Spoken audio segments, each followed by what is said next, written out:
Sorry.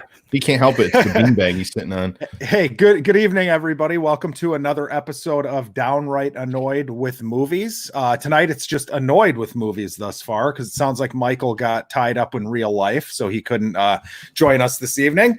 But as always, I am Jackson with Bored and Annoyed, and I have a panel of very wonderful people here to discuss the 1984 cult classic, Dune. So I guess we'll go around the horn like we normally do. Pinky's out if you want to go ahead and start and introduce yourself. Sure. Hey, I'm Ken. Pinky's out. I picked tonight's movie because it is one of my absolute favorite movies. So where can we find you, Ken? Oh, sorry. No, you're good. I just you want can to make find us on any of your podcasting platforms. We use Anchor to distribute to any of those. And you can find us on Instagram and YouTube. So perfect. Thank you, Ken. And we also have Ryan.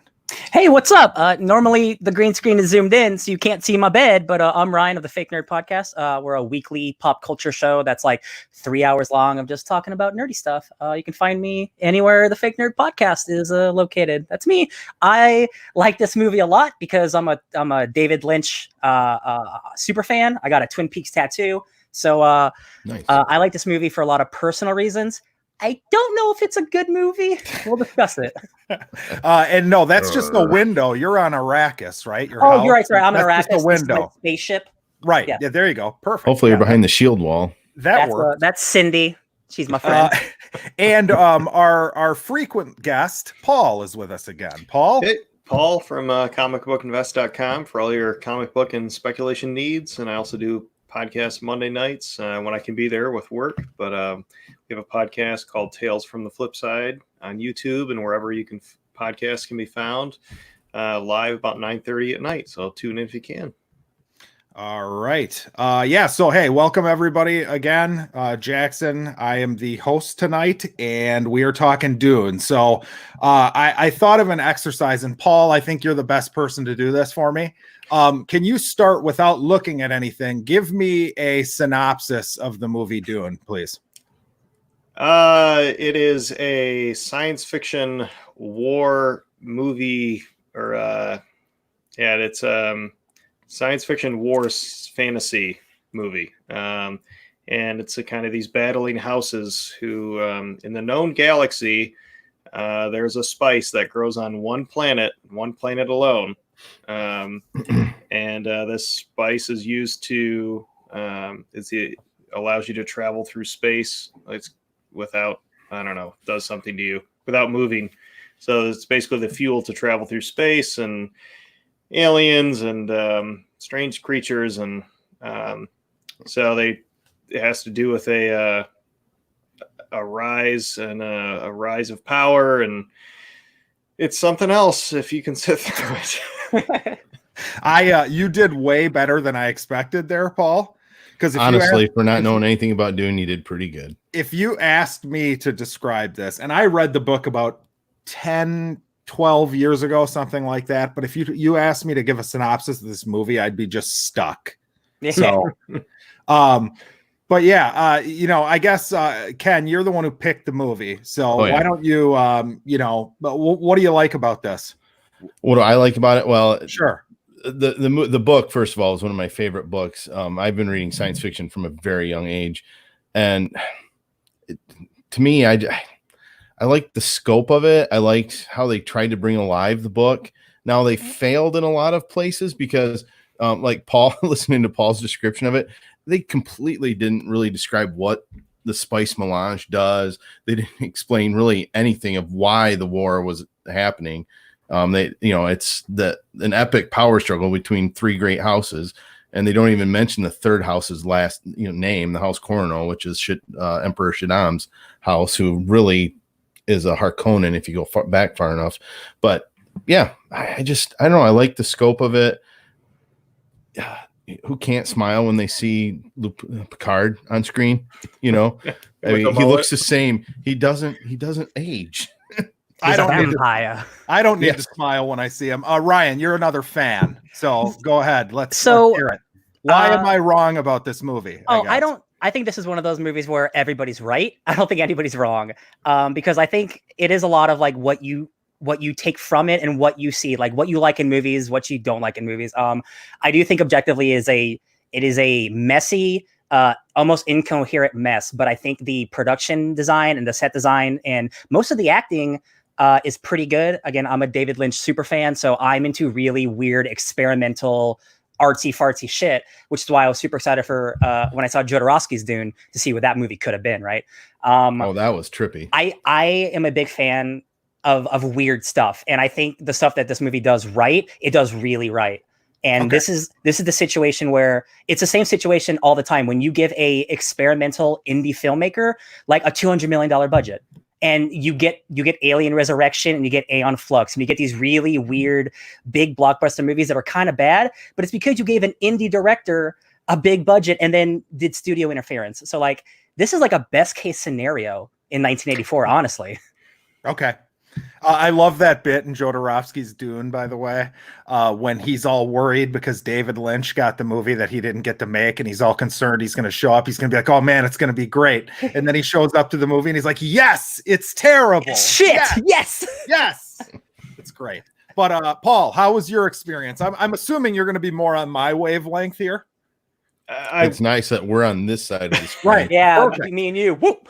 It was a tough one to get through. I did watch the whole thing through multiple sittings. But I don't know. I think towards the end, I was either excited because some action was happening or the movie was ending. I can't say which for sure, but I don't know. I think towards the end, I actually got some enjoyment out of it, but it was very confusing because I had never read the book, but I can understand why these gentlemen to the side of us here liked it.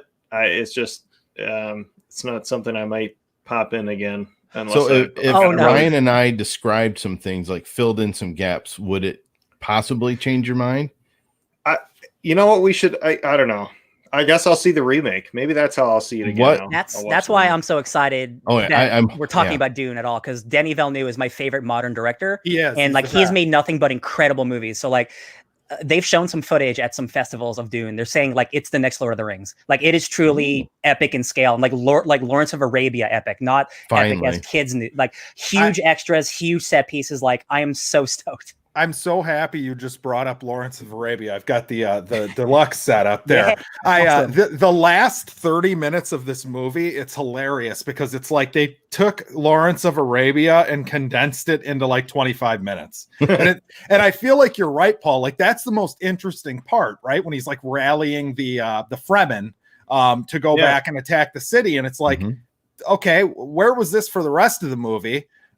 There's not enough done to really explain all that stuff. It happens so quickly, but God, this movie, you know, I was thinking about one scene that really brought to light how much I hate this.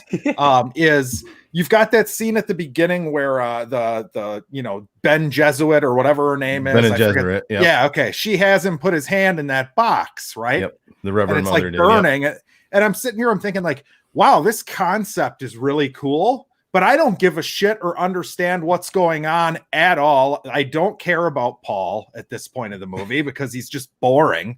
All the characters are boring. They're all just every character in this is so boring. And all of the exposition that they have in there, it's like the fact that you can have this much exposition and it's still confusing is astounding to me. I mean, the entire movie is trying to explain to you what's going on, whether it's like their thought process going on in their head. There's a lot of like narration of their that thoughts. Was annoying. The whisper thoughts were annoying. I like the whisper. Do you? Well, right. But the problem is like, okay, again, I'm a weirdo. If you're going to do that, I better be able to follow what's happening. You know what the problem is they didn't explain anything. Well, they don't even talk about what the Bene Gesserit is. And then they have that summary part. I just want to throw that in real quick. They have that summary part before the last act of the scene, where like, or a little bit after the last act begins, or like over the years this happened and that happened. I'm like, well, you could have cut the first part of the movie and maybe expanded a little more on what happened over these years of, you know, their love growing and this child and him training the army, or I don't know. I don't know if that would have added anything. The problem that you have is Dune is such an expansive, huge book. Like there's so much more like you can't do one movie. That's why they're making 2 movies with the new one, right? And that's why they made the miniseries in Sci-Fi. But when you give David Lynch, and this is a guy who he's a filmmaker, and he's like, I'm gonna make the best Dune that I can. His original cut is 4 hours long. He was trying to make the artsiest. He wanted to make the Dune that people wanted, and the studio was like, "We cannot release a 4-hour movie, David. Are you fucking crazy?" I can't imagine watching 4 hours of a movie like this, though. I mean, it's so boring. And again, the problem is when you truncate it into 2 hours, 2 hours and 15 minutes, it makes it worse.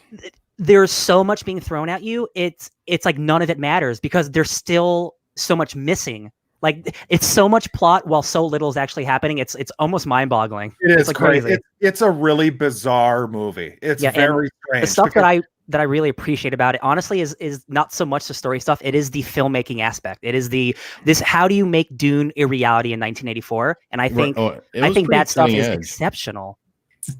Well, and to answer Paul's question about the romance between Lady Jessica and Leto the First, they don't get into that in Herbert's original books. They don't even talk about that except for in the prequels that his son and Kevin Anderson wrote. So, is it 1 book or 6 books? The original is 5 books. There's Dune, Children of Dune, Paul of Dune, God Emperor of Dune, and Chapter House, if I'm not mistaken. So, Jackson, you want to start a book review podcast? Hey, I'm much more of a novel reader than I am anything else. Paul, we are doing a book review this December when the new movie comes out on the Fake Nerd Podcast, and these guys are definitely going to do it if they're invited. If you want to read that long ass book, you're going to hate God Emperor of Dune. Are you reviewing? Hold on, are you reviewing every Dune book? Or God, no. Okay, good. Just the original. No, God Emperor is terrible. But so I hate that too when it's like I'm sorry, but this is a movie. I should be able to, I should be able to sit down and watch this movie like Paul, having never read Dune, and at least understand what the hell is happening. I mean, I agree, but I don't think it was ever meant to be that kind of a movie. I think it was because you got to understand in 1884, this was the biggest selling science fiction book to date. From 71 is when it was originally published, if I'm not mistaken. Or was it 67? I thought it was like 65 when I was just doing some research. Was it earlier? I could be wrong, but I thought it was 65. Right, but I know he never finished the original one because his wife died in 85.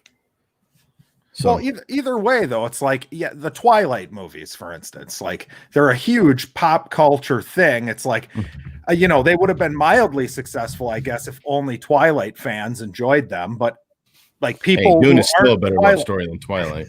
I'm just saying, though, like you can't make a movie only for the people who have read the source material. That's not how making should happen. Nowadays, you can't. You can't back then either. This was a colossal failure. I mean, there's a reason why this is a failure because it's terrible. It's not a good film on its own. I agree. Yeah. There's a reason David Lynch has never made another big movie in his life because you know what the movie he made before this? The Elephant Man, which is an Oscar-winning, really small drama. And they're like, "Hey, David, do you want $200 million and to make the next Star Wars?" And he's like, "Not really," but he did it anyway. And then they took it away from him and they turned it into this version, which is the best possible version. I don't know. Well, he took his name off of it too. He wouldn't let him release it. Alan Smithy. His name on it. Yeah, he was going to do. Oh, didn't Lucas interview him to do Return of the Jedi? He got asked to do Return of the Jedi, and it would be a similar situation where he's like, "I am so artsy fartsy. Are you really sure you want this?" Because then you get to see it. I do too. Again, I'm a Lynch fan. I like weird experimental. Like he released a short film on Netflix that's a black and white short film about him talking to a monkey, and it's just 15 minutes of him talking to a monkey. And you know what? That does not appeal to a lot of people. It appeals to me. Sounds better than Dune. It's a lot shorter than Dune. The only thing I knew about Dune before watching it is that there's a big fan argument that George Lucas ripped off so much from Dune to make Star Wars, and that's why more than a fan argument. There was a lawsuit from the Herbert family against Lucas for a lot of years, and that's why Dune never took off further than it did because Star Wars stole its thunder and ran with it. I see the similarities. I really do. The giant sandworm in the asteroid in the first 10 minutes of this first Star Wars movie. Yeah, I mean, Tatooine is Arrakis, maybe. Yeah. I don't know. But yeah, they're like, let's just talk about some of the bizarre. There you go. Some of the bizarre stuff in this. Like, the Harkonnens, the way that they're portrayed. First off, I guess my question is, do we like the set design and the costumes? Yes, you do. Absolutely. I did. If it wasn't as good, this movie would be an utter train wreck. But I do think the like it mixes so many different types of costuming. Like you have the desert people, you have the like what's the word, like Victorian. Yeah, you have the Harkonnens. Like they all have their own different distinct look. But it all melds well together, I think, for me. Now, what did you think in the Navigator, though? The Stage 3 Navigator. It's weird looking. Is that the Krang slug thing? Yes. Yeah. That's actually a human being that's been mutated by the spice. But that's a human being. See, I didn't catch that at all. They don't explain it. You have to read the book. I like how when they're wheeling him out and the liquid's coming out, they're only vacuuming like the sides. Though. It's like if the other people should be chasing them down. Like, hey, dude, what the hell? Pick up the rest of your slime. Watch it just for that part again, but watch real carefully as they're coming in. Look to the left as they're coming in. You'll see one of the people fall down. Oh, really? That's I rewound it and I watched it. But it's funny though because if you're watching this for the first time, and that's the first scene as they carry in this big, like giant Krang looking thing, you're almost like, okay, this could be interesting. Like this looks neat. And then they all start talking. Right. And then they all start talking. And then the woman leaves the room. They have her leave the room and she still can hear the whole conversation. It's just, she's a telepath. Yeah, because she's a soothsayer, part of the Bene Gesserit. They're highly telepathic, but so there's that. But I personally, I think this movie is ugly. Sue me, but I don't think it's a good looking movie. Like I appreciate how much time and effort was probably spent on a lot of the stuff that's in it, but it's just so like I don't remember reading Dune and thinking it was like gross and grimy. You know what I mean? Well, I see in the comments, someone says they're commenting, is Johan 616.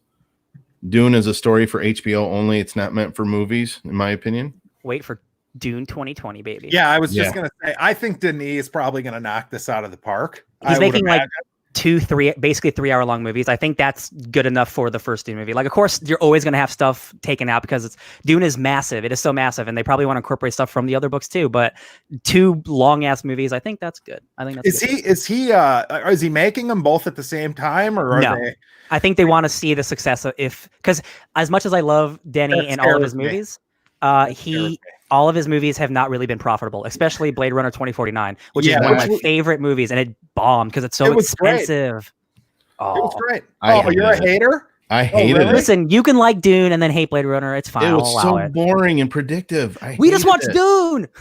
We have another person joining us. I watched Dune as a child and loved it. So I just hey, let's hey, Cookie.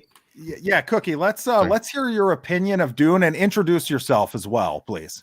No problem. Hey guys, Cookie from Just Little Podcast. Currently on hiatus because I'm trying to get a house. So right now everything's kind of put on the back burner, but I love doing stuff like this. Ended up renting Dune. Where to begin with Dune, man? Like watching it as a kid in high school, my imagination was a lot more open. Now as an adult, like I can appreciate it because I've been watching Star Trek, the original series, so I can appreciate the old school feel of it. But man, it was a tough pill to swallow. It really was. I don't know. I don't know, man. Yeah. So we've been discussing it, and like, the I can feel the hate. I can feel the hate flowing. You're in the middle, making me stronger.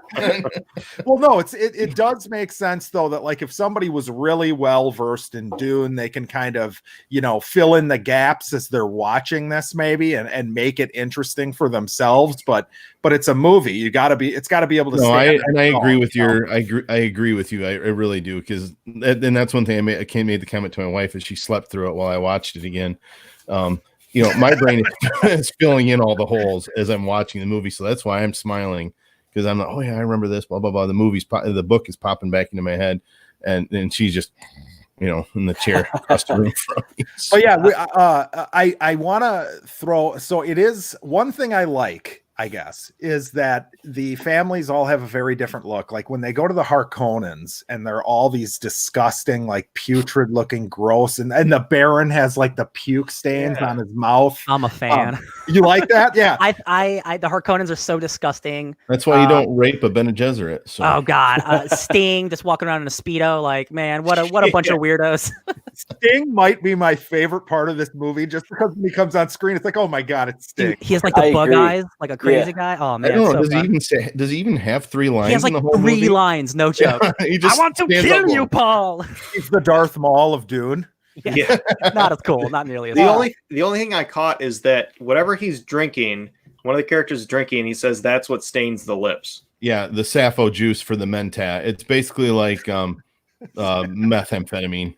Yeah, Which but I swear there was a kid in high school who had a lip like that. I'm just saying that. Well, this is what I'm talking about, though. It's like you just said that, and that makes it make sense. But it's like I didn't catch that if that was in the movie. They did. They said it in the movie. The sappho juice is what lets us think beyond or whatever. I can't. Yeah, he was talking really fast like this and explained it really quick. Yeah, well, you know what? They mumbled it basically. So I give credit to them for kind of differentiating the families and stuff, but I can't take them seriously as like an intelligent like group of people because they're just pigs. The eyebrows, like they're just gross, you know. Like I can't. And the guy who plays Chucky is in there too, and that escapes me. I forget his name, but the guy who plays the voice of Chucky, he's a great actor. Really? He's in Deadwood. Yeah, he's the one with the like really Brad Dourif. Yeah, he's got the really outlandish hair and the giant eyebrows. Yeah. But yeah, it's like the Baron, I remember like in the book, I remember him being a little bit more menacing and I could take him seriously. He is in the book. Right. And in this movie, he's just a pig. It's like it's like the family in like a Texas Chainsaw Massacre movie or something. The Next Generation with Matthew McConaughey. Right. Yes. But yeah, I mean, you know, trying to think what else. I mean, I guess we got to talk about sandworms, right? Are we fans? I'm a fan. They actually produce the spice, which they don't get to in the movie. Do they poop the spice out? Or how exactly? They do. Basically it's worm poop. So The poop must flow. The poop must flow. The sandworms are what actually turned Arrakis into Dune. But I'm getting you gotta stop me because I will go so far into the lore.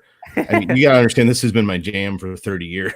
So Downright Nerdy has joined us. Hey, in the chat. I see. Unfortunately, but yeah, we just started talking about the space herpes. It's weaponized space syphilis. So you showed up just in time. Yeah, they're sucking his pustules out and graboids. Disgusting, man. Yeah. The original Tremors. I feel you. Yeah, so he just Ken. How does that make you feel? That it makes me very angry. I'm gonna angrily sip my beer. He's not wrong. I mean, he's not, but I have to be mad. But it had a good concept behind it. It was just, I think David Lynch just rushed through it, and he didn't really execute taking the book and translating it into a movie with filling all the gaps without making it a Lord of the Rings 6-hour movie. I don't think it's even possible, right? Cookie. Hi, I'm Ryan. Nice to meet you. Before you got here, David Lynch's original cut was like 4 hours long, and the studio was like, "We're not making this movie." So like, Dune is such a massive property, like you cannot do it in 2 hours. It is you're gonna cut everything out, and like I told them earlier, there's so much plot, but it's missing so much. You still don't feel like you actually know anything. It's still just telling you things, but you're like, I can't absorb this. It's so much, and you're throwing so many words. And like a sci-fi thing will slowly ease it out over time, and like not beat you over the head with 1,000 things at once. I'm okay with this I'm okay with this only being 2 hours, though. I can't. This style. Would you want it to be they can make a 4-hour movie about the Bene Gesserit itself. I mean, the lore behind Lady Jessica. Jackson, you say that like you don't want daughter. You don't want to watch a 4-hour movie, but like I think of Lord of the Rings, and like I watched the extended cut of Return of the King, and that's almost 4 hours long, and that movie's awesome. So like, but that's like done. But that's good though. This is garbage. I'm saying it can be done. That's why, like, again, Dune 2020, guys, look out for it. I can't wait. I can't wait until Denis. But no, I I don't know. I just like there's just nothing here that's interesting enough. I mean, maybe there's stuff that would maybe you could cut stuff so it wasn't just like still shots of characters thinking out loud. I don't think so. I think this movie's bare bones like as it could Like be. thought bubbles. No, I'm saying if you made it 4 hours, maybe you don't have to like have the camera on Paul staring into space with him narrating his thoughts for 3 minutes. I mean, the intro was all just the desert for a good half an hour. Oh, I literally just hit skip. I remember it. I'm like, okay. When are we gonna get to something? So at the end of this movie, do you think over time that this is really Earth and these are the ancestors to Tremors? Is that how it all ties together? Oh yes, there you go. No. You didn't spot the Kevin Bacon cameo? That's it. I was waiting for it. That's definitely it. No, you know, it's funny though, like the beginning, the first, I don't know which cut I watched. I know there's multiple cuts out here, but the one I started with is Virginia Madsen. It's just her face. Judging from the screenshots you guys sent, you watched the same version as I did, but she's talking and literally within like 30 seconds of her doing her intro spiel, I'm lost. Like I'm the only one that lost. did old school watching it on the DVD, huh? Listen, it's the year 10,195 and things are bad. And you got the people on Arrakis and you got the people on here and you got the Carconans and like you fell asleep probably. After the Butlerian Jihad, after the Thinking Machine Crusade. Come on. That's why the Mentats and the doctors were invented. Johan, I don't think it was David Lynch. You cut it out. I promise you that dude wanted to make the Dune movie we all wanted. Studio. Well, the 30-minute part at studioed. the end, that's Lawrence of Arabia, which is a 3 hour and 40-minute movie condensed down to 30 minutes, is probably the best part of this movie. I agree. And Michael, I wish you were in here right now because it's so true. They don't, all they can do is give exposition. And the only way to do that in this movie is to have them think out loud. Now, the problem is, I can't think of any movie I've ever seen where it's all exposition and you're still lost. And I know I touched on that earlier, but the fact that they dole out that much exposition and it's still a cluster is shocking. It's like truly astounding that it's even possible. But things we liked about it, I guess. Let's not just hate on it. You know, so again, I got the Twin Peaks tattoo on my forum or whatever. So there's a lot of Twin Peaks actors who show up in this movie. So for me, it's a fun little reunion of my favorite show, but in massive multi-million-dollar form. So I see these character actors from the small drama that I love being on giant sandworms in the 80s. I'm like, this is, for me, again, this is very personal. This is very fun to see these guys like, hey, do you want to be like in a big ass movie with me? I'm directing a Star Wars movie. Let's hope it's not bad, and it's bad. And they had just stand around and do nothing for. There's a lot of standing around. Yes. Again, the voiceover is a Blade Runner situation where they didn't think people could understand what was going on, so they added a really bad narration to help with stuff. But in this case, I don't think it helps, even though I do like it because I'm a weirdo. It doesn't really help because it's just like, I'm not feeling very good about this. This isn't how I feel. I'm just like, there's got to be a better way to do this than the entire movie whispers. Well, I mean, who else thinks that maybe they should have just dumbed down the story? I mean, all you had to do was have the two rival families and there's spice on Arrakis and it's a war over the spice or whatever. And then there's this third part. So that way you could actually make it about character, because the problem in this, probably my favorite thing in this, is the Dr. Yue character, who basically is the traitor. How do you say his name, Ken, by the way? Yui. Is that the guy with the diamond on his head, Mr. Sinister?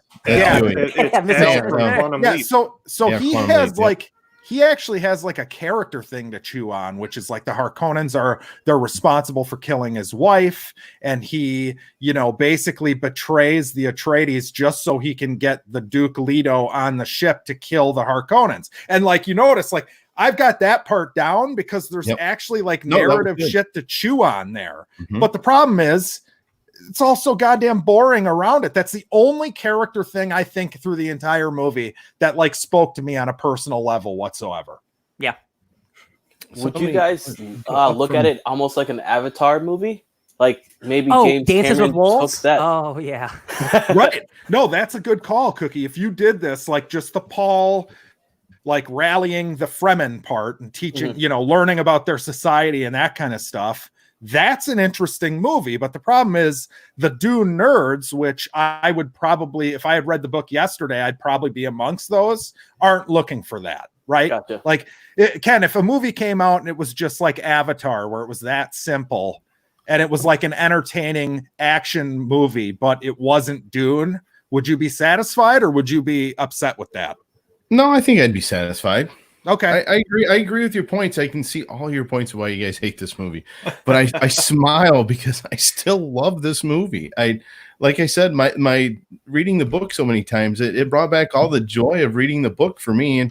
But like, I loved Avatar. I love simple movies with overwhelming themes but simplified, so it's just a quick pace. I mean, it's like Stargate. Stargate's a simple theme that they expand on. We talked about that the last time. Stargate's never looked so good as it it's doing. Oh. I just watched 3 episodes.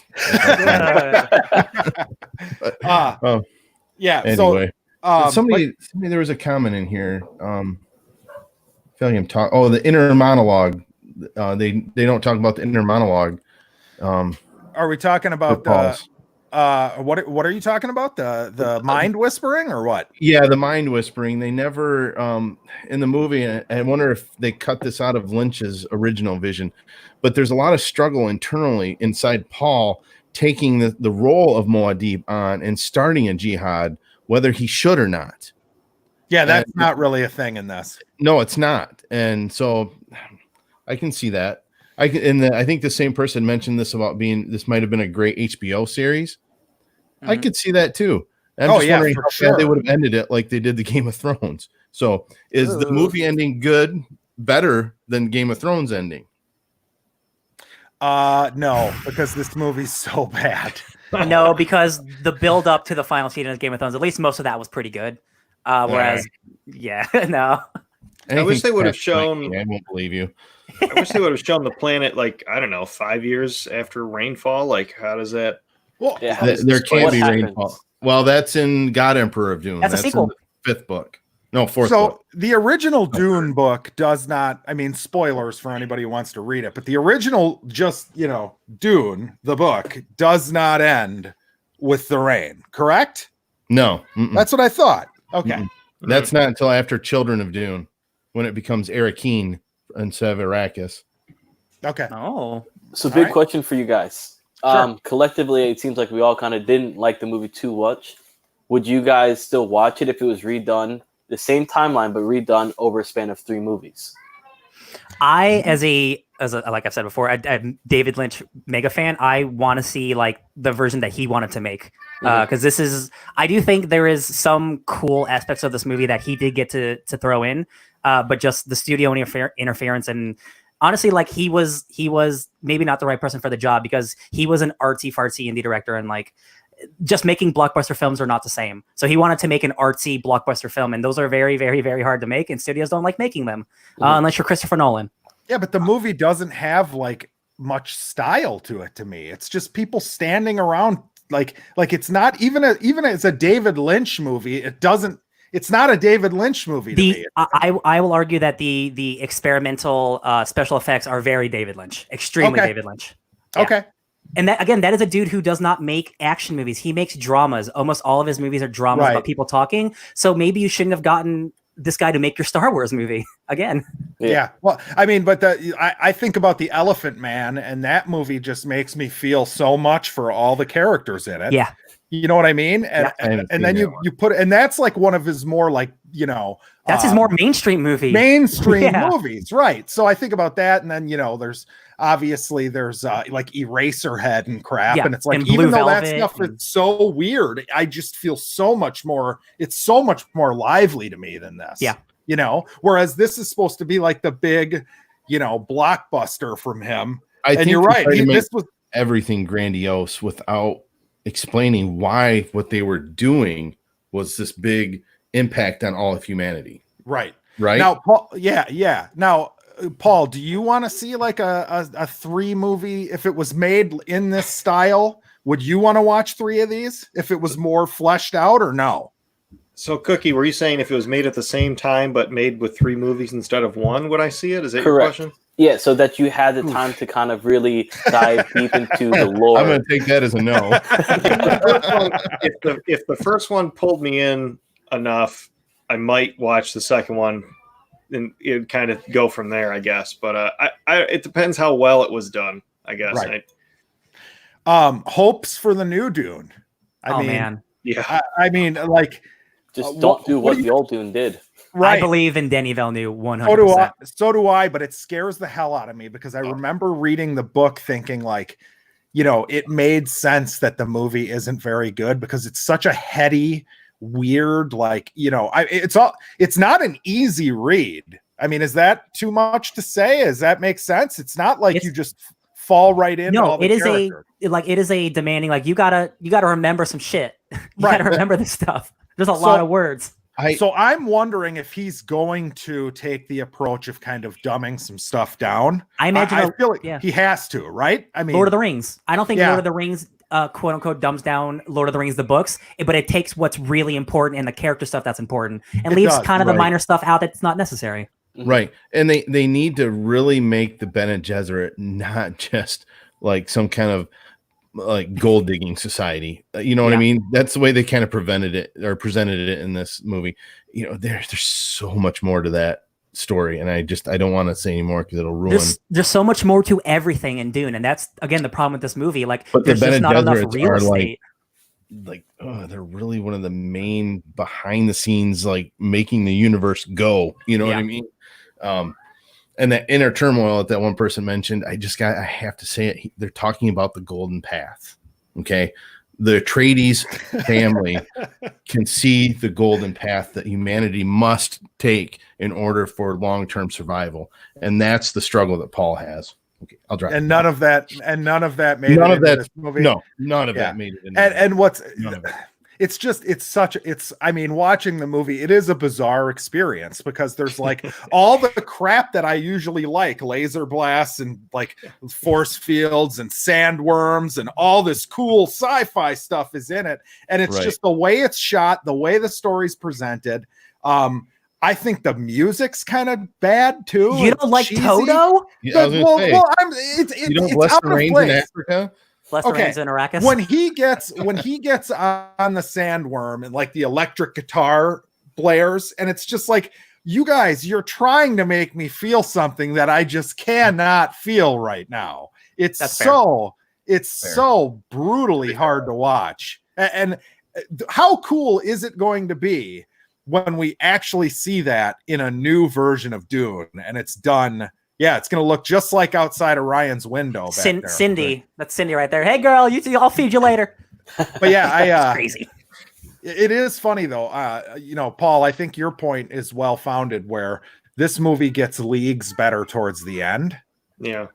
We get to see Sting fight Kyle MacLachlan and like it seemed like an odd scene to me. Like the movie's over. The conflict seems to be over as far as I can tell. I don't know why they fight right there. Is it an honor fight or I don't know if it's an honor fight basically because they killed the Leto and the rest of the house. But yeah, if Sting wins that fight, what happens? Nothing. Oh, good question. Right. Well, that is a good question. Because if Fremen he gets killed by everyone else in the room. Yeah, I was going to say, I think Aaliyah, his sister, who's an abomination, she'd probably take the reins and leave. Down to Africa. Right. No. Can we ask that too? What did everybody think of the little sister? Because I was like, that's another thing they didn't explain. They didn't explain what a Reverend Mother is, what the spice does. Yeah, it's an abomination because she's born with full consciousness of all of the women in her bloodline. That's what the water of life does when it creates a Reverend Mother. Okay, that's why she's considered an abomination because she's born fully conscious. And the Kwisatz Haderach has the ability to access both the maternal and the paternal lines. So I know. I mean, can you say it one more time? I love it so much. Hold on. Can we do Ken? Kwisatz Haderach. Will you record? can you record a commentary for this movie, please? Just Oh my God. walk me through it as it's happening. A Because live stream If you commentary. did that, I won't even lie to you. If you did that, I would re-rent this off of Amazon again. So would I. 100%. I would love to understand. I want you not only to tell me what's happening, but why you love it so much. Like, this scene with this little girl who can't act when she takes down Sounds so scary. Conan, and it is. Well, did you catch the fact that it's her grandfather? This is a Futurama. What? Yeah. Hold on. Who's her grandfather? Baron Harkonnen is their grandfather. Is Paul and Aaliyah's grandfather. It's Jessica's father. Lady Jessica's father. Oh, is no. Baron Harkonnen. No. Yeah. Nope. Did I know? Yeah. Had no idea. Man. I think we thawed out some very cold Amazon servers renting this movie. The dust flew off. Hey, They had to turn on another reactor at the power plant. They're like, I don't- holy shit, when does the server come online? I don't know what service you guys use to rent this, by the way, but I hate you all because when I hit the button, it told me I only had 24 hours to watch it. So I was like, shit, I Run a have to watch timetable. this all right now. And I was tired and the movie was making me more tired, but yeah, I don't know. I guess you guys are killing me. so Cookie and Paul, you two have never read this book, correct? This is the extent of your Dune knowledge. Yeah. Are you excited after seeing this to see someone else make a Dune movie? Like, do you think that Now I am. potential's there? Go ahead, man. I had a previous, I guess, belief on this film because I had a professor that loved it and kind of this was his religion pretty much. So that's all he could do was eat, sleep, and talk about Dune. So having his kind of background, having that thought in my head, it's like, okay, watching this now, he's crazy. Like, he's absolutely crazy. So I'm hoping and praying to God that if in fact it does come out with a new film. Oh, it's happening. And like, it's already done. December. It'll be out in what, this fall? December. I'll pay to watch it. I mean, I've watched worse, so I'll pay to watch it. Well, hold on. There's no way the new Yeah, one. it's called Star Wars: Rise of Skywalker. Oh, it's true, all of it. So if I can just take a moment here, this cast. So you have Timothy Chalamet, Zendaya, Rebecca Ferguson, Jason Momoa, Oscar Isaac, Stellan Skarsgård, Dave Bautista, Josh Brolin, Javier Bardem. I mean, the cast is just It's stacked. amazing. Very stacked. Did you say Yeah. Josh Brolin? I didn't. Sorry. Yeah. Yes. Okay, cool. Yeah. Yes. So Did they- I mean, So it good. sounds amazing. Every one of those people is a mwah. So ready. I'm ready To for it. answer your Good question, Michael, oh God, I'm about to get it here, but The Rise of Skywalker is a better film than Dune. No, See, I agree with it you. looks better. Disagree. I agree It with looks you. better, and these are both movies where like the story's kind of bad. Both movies, story's bad, but it looks good. I guess I'd have to choose Skywalker as much as I don't want to. Did you guys get emotional at all? Did you Did we guys what, feel Cookie? any form of emotion watching Dune? Besides Ken, we all know Ken cried. I but did besides because I did. like It was moving. I said earlier, I'm a big Twin Peaks fan. It's my favorite television show of all time, and most of the actors come from Twin Peaks to be in Dune. So it was just fun for me to see all these small-time actors be on the big screen. Big screen on my TV. So I got some personal appreciation from it. Besides that, no emotional connection. Well, that's like for me in The Rise of Skywalker, the most emotional part of the movie to me Was is when Leia when came out. Leia dies, and the only reason I'm emotionally attached is because of these better things that existed with her and Chewie in it. You know what I mean? Like, otherwise it means nothing. Nothing that happened and it means anything. But I guess we're going on 43 minutes here. Final thoughts on Dune from the team. Are we happy with Ken? Do we never want him to pick a movie again? You I'm start, happy with Cookie. Ken. Ice We'll go Pirates. around. We'll go around the Pirate. opposite direction here. We're gonna mute Ken here. We're gonna mute him. There you go. He's muted.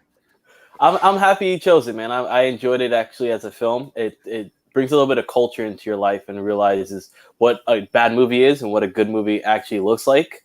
And you can tell the difference by watching Dune. So I think this is a definite eye opener for me. It's an It is. education. Exactly. It's a clinic on terrible filmmaking. It really is. All right. And Paul, Yeah, I felt anger and frustration watching the movie, but that final act kind of saved it a little bit. But I am interested in seeing the remake because I want to see how it compares to this now. So we'll see. I don't know. Ryan. Ryan, are you happy with Ken? Upset with him? Should I'm he never happy. be allowed on the show again? No, stay forever, Ken. I'm happy Nice. that we picked this movie because, like, I have a weird, again, like I said 100 times, a personal connection to this movie because of the filmmaker. I'm a huge fan of him. So even with his failures, I could see some positives. I don't think it's a good movie. I do think the set design and stuff is like pretty cool. And it is like, like it's not post-apocalyptic, but it is so far in the future. Like, I don't mind that it kind of looks ugly. I think that kind of works for the aesthetic of what it's trying to be. I wouldn't recommend this to any regular moviegoer. I wouldn't give this to my mom. She would die watching it. Now that it's over, I forgive you, Ken. All right. Thank you. All right. Now, Ken, are you happy you chose this movie? I am happy I chose this because I knew at the very least it would invigorate the discussion. Yeah, and by the way, Ken, yes, you can stay forever. Thank you. Next time we show up next week, he's all white. He's still sitting in his chair waiting for next week's episode. But yes, I'm happy you picked this as well because this has been a fun conversation because you learn cookies. That's the best thing you could have said is you learn about how bad movies can be when you watch something like Dune, because the potential's there. The cast isn't bad. Like these people aren't talentless people, but a couple decisions you make and all of a sudden you've made a pile of shit. You know what I mean? So I like it because I don't know how old everybody is here. I have a feeling I'm the oldest person in the room, but like hearing the two young, probably compared to me, but turning 43 tomorrow. You look good. You'll be. I'm just joking. I am not 43. No, I know. I was gonna say I'll be 44 in a month, but you're like, damn, I just made it past that bar. I'm like, man, how do you look so good? What the hell have I done so wrong? What's your skincare treatment? But yeah, go ahead, Ken. Well, I love the two young guys, and I should say all you guys are young, but it just hearing your guys' perspective on it, because when I was a kid, there weren't really good science fiction movies. There just weren't. A few oddballs like Blade Runner were really good, but for the most part, those were untested actors, I guess. I mean, Harrison Ford really wasn't at his full star power yet. I mean, I'm not a huge film nerd, but I just love that. I grew up as a kid. My first memories are of, my dad was still in college and we had to live in this like 2-room apartment, and my mom and I would watch like old cheesy horror and sci-fi movies on the public broadcasting network because literally we couldn't do anything else. We couldn't afford to do anything. So it's just a nostalgia thing for me, I should say. All right. Well, before we spin the wheel, I do want to pop this up for Michael and say that means that Ice Pirates. So you could have bought a ticket to like Parasite or something and gone to the theater and watched a movie. So I pity you. I pity you. You probably could have bought this, Michael. You could have bought this in the bargain bin. Then you'd have for this weekend, wasn't it? Right. You could do your giveaway and give away Dune. Do that to one of your listeners. Really punish them for here's a digital code for Dune. Yeah, right. I'll mail them my DVD. Can you return a gift if somebody gives it to you? Yeah, here, can I trade this in for a different giveaway? But anyways, it is time to select the next movie. Let's see here. Who hasn't given us a hint? Paul, do you have the same movie as when we did our hints the other week? I am locked in. Okay. So Cookie, if we want a hint as to what your movie might be, we don't want to know what it is, but if you win, give us like some sort of a hint where we could maybe guess, but it would be difficult. Oh, I clicked the wrong button. Try that again, Cookie. I have 2 movies in mind, so it all depends on what you guys are feeling for. If it's more of a humor aspect or more of a serious aspect, I can go. Well, we don't get any say. We don't get any say whatsoever. Me. It's all you, Cookie. But hints. Don't say it. I don't want to know what it is. Just drop a hint. Life-changing and eye-opening, but at the same time, it's a drama. Okay. All right. And Ryan, I don't believe we've ever gotten your hint yet. So I will say it's a unconventional superhero movie. Okay. And Ken, for you, please don't say Dune the miniseries or any miniseries of the type. rather chilly. Rather I know chilly. what yours is, Ken. You said it. Okay. I did. No, I'm not gonna pick that movie. I don't know. The chances are so. If I win this again, I'm gonna go buy a lottery ticket the minute we get done. You got a this. 1 in 6, So, just like you did last week. I know. I have like a vague notion. I might pick a good movie this time, just because I feel like I need to redeem myself a little bit. Okay. But Okay. So here we go. We have our wheel here. And ignore this ugly ad at the bottom. Will that actually X out of it? Okay. Here we go. Ready? go for it. All right. Cookie. Oh crap! Cookie chooses the next go. podcast. Woo! Or Oh crap! next movie. So, yeah. So let's hear it. What are we watching next week? All right. Tuesdays with Maury.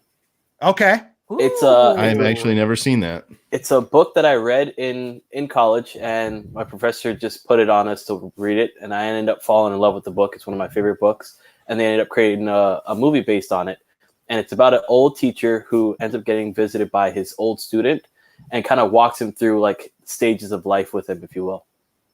All right. Well, it sounds like we're watching Tuesdays with Maury. I'm looking up info on it right now. Cookie was released in 1999. Yes, sir. Cool. Yeah. I got it right here. So this one's got a 71% on Rotten Tomatoes, so we might actually be able to survive this week without wanting to kill ourselves. I don't know. I didn't want to watch it the first time it came out. Oh, I'm kidding. All right. more like Wednesdays, am I right? Right. Perfect. Yeah. So I guess This now reminds me it's of time work. to kind of say our goodbyes. So Ken, we will start with you. All right. Hey guys, thanks for listening. You can find Pinky's Out Podcast on any of your favorite podcasting platforms, YouTube and Instagram at Pinky's Out Podcast. And it's spelled right this week. That's it. All right. No, my mouse. I've got a wireless mouse. You want me to dance? No, you can go for it. We'll just leave you up. Ryan. Well, when I'm not spending my times with Cindy the Sandworm on Arrakis, you can find me every Sunday on the Fake Nerd Podcast. We're actually midway producing an episode right now, and I stopped to do this thing with you guys, so thanks for inviting me. Where's the camera? Right there. You can find me, DJ Tony Snark, everywhere, Fake Nerd Podcast everywhere. Type those things in. We're there. We got a Basement Arcade happening on the YouTubes, playing video games. There's a new Final Fantasy VII remake demo that came out. It's pretty hot. Check it out. Thank you. Bye. Sweet. Bye. And Paul. Hey, I'm with comicbookinvest.com, and we have a podcast on Monday nights around 9:30 called Tales from the Flip Side, live on YouTube and also on wherever you can get your podcast. So we just talk about comics, what we picked up, and stuff you can buy at Comic-Cons and things that you might not know were worth what they were worth and stuff like that. So tune in if you can. Sweet. And Cookie, Mr. Tuesdays with Maury. Yeah, Cookie from Just Little Podcast. You can find the podcast kind of anywhere you listen to podcasts out there: iTunes, Stitcher, Spotify, the whole 9 yards. On YouTube, but very, very seldomly. I like to be on YouTube, actually collabing with other people. So I'm on Saturdays or Sundays. I do Silver Age Sundays with Conquistador Hobby, and Saturdays I'm hopping on every once in a while with other channels. So you can find me on there. Thank you, Cookie. And again, I am Jackson. Go to boredandanoid.com to find our content. I co-host a movie podcast.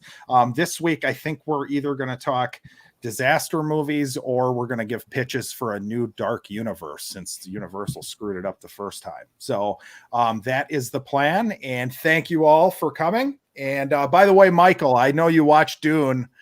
So if you want to hop on and just shoot the shit as part of or yell at me, I guess. Post-Dune discussion, let me know, because I'll hop on and we can finish this conversation. I feel bad that you watched it for no reason. Bought it twice. Twice.